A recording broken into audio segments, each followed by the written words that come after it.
तो आज के उपलक्ष्य में हमारे साथ हैं एक भैया जो पूना से आए थे और उनको हमारे ऊपर इतना विश्वास था कि पता नहीं हमको ऑपरेशन करना ही पड़ गया। हम चाह के भी हमको लग रहा था ये बहुत दिमाग खाएंगे हमारा ज्ञानेश्वर को।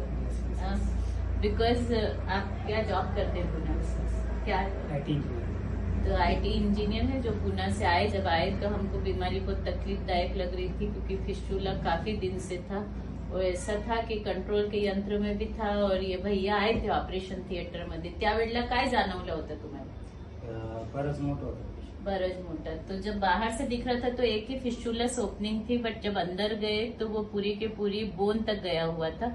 तो कृपया अपने मूल व्याध को टाइम पे ठीक कर लिया। जैसे प्रकाश भाऊ को हमने प्रोक्टोस्कोपी कधी केली होती? प्रोक्टोस्कोपी आपण 16 तारखेला केली. नाही आताची नाही, पूर्वीची.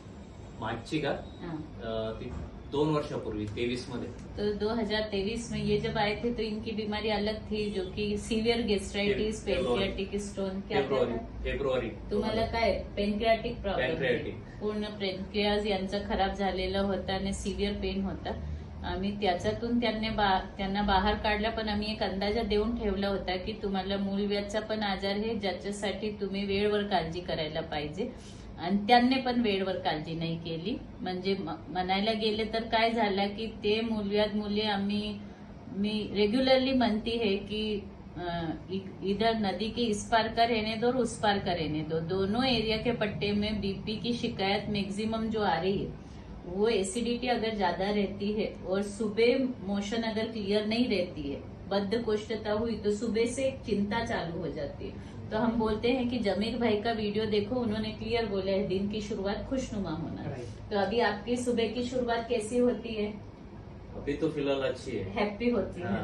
और आपकी सुबह की शुरुआत कैसी होती है? हैप्पी होती है. तो ऐसे ही हम सबकी मॉर्निंग हैप्पी रखते रहें और बद्धकोष्ठता प्रॉब्लम से उनका प्रॉब्लम सॉल्व करते रहें. जैसे ही बद्धकोष्ठता प्रॉब्लम सॉल्व होगी वैसे ही आपका पेट भी हल्का हो जाएगा. जो डर आना है वो सब समस्याओं का निवारण हो जाएगा. तो आपको क्या लगा ऑपरेशन में विशेषता? जैसे अभी आप बोले कि कुछ अलग ही है मैडम का सिद्धांत. जो मैडम का जो लॉजिक है वो अदर देन मैंने वो डॉक्टर से ट्रीटमेंट ली और यूनिक है उनका लॉजिक. ऐसा आई थिंक मुझे पुणे में कहाँ पे नहीं मिला है और ऐसा कॉन्फिडेंटली डॉक्टर मुझे वहाँ पे भी नहीं मिला है. तो मैडम का कॉन्फिडेंट और उस पर जो उनका कॉन्फिडेंस है उस पर बहुत सारा मेरा ट्रस्ट है, 100% ट्रस्ट है.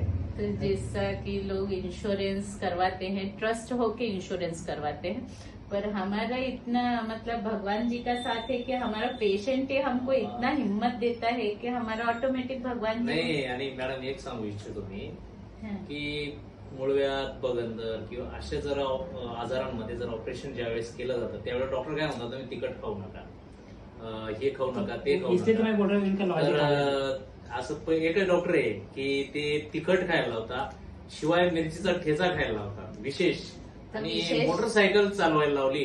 तर याच्यापेक्षा आणखी वेगळं काय असावं? कारण की लोक 15 दिवस, महिनाभर लोक येत नाही. मी तर एक शिक्षक माणूस आहे तरी मला 8 दिवसात लगेच मी शाळेवर रुजू झालो. तर एकदम फ्री आणि कुठलंही टेन्शन नाही. क्या बात है. तो ऐसे ही जो हमारे को दे दिया एक ज्ञानेश्वर भाऊ और प्रकाश भाऊ ने जो एक वो दे दिया है कि यूनिक वर्क है और खाने का कोई बंधन नहीं है. बिकॉज जीभ का चव गेला तर जिंदगीचा चव जातो. तो ज्ञानेश्वर भाऊ का वजन कितना बढ़ गया? मेरा में जब भी एडमिट हुआ था 58 पॉइंट समथिंग था, अभी 61.8 हो गया, 80 हो गया. आणि मी त्यावेळेला तुम्हाला म्हणायची ना म्हातारेसारखी दिसायला लागली. तो अभी एक रौनक ही चेहरे पे अलग आ गई है और ऐसे ही हम चाहेंगे कि आप ऐसे ही और अच्छे से रौनक रखो. बस इनके जैसी ढेरी करना मत. मतलब फिर वहां पे भी लिमिट लाना पड़ेगी. तो 2 शब्द आपके तुमचे पण अनुभव सांगा. आम्हाला अनुभव चांगलाच आला. पहिल्या पेशंटला आला आणि ह्या पेशंटला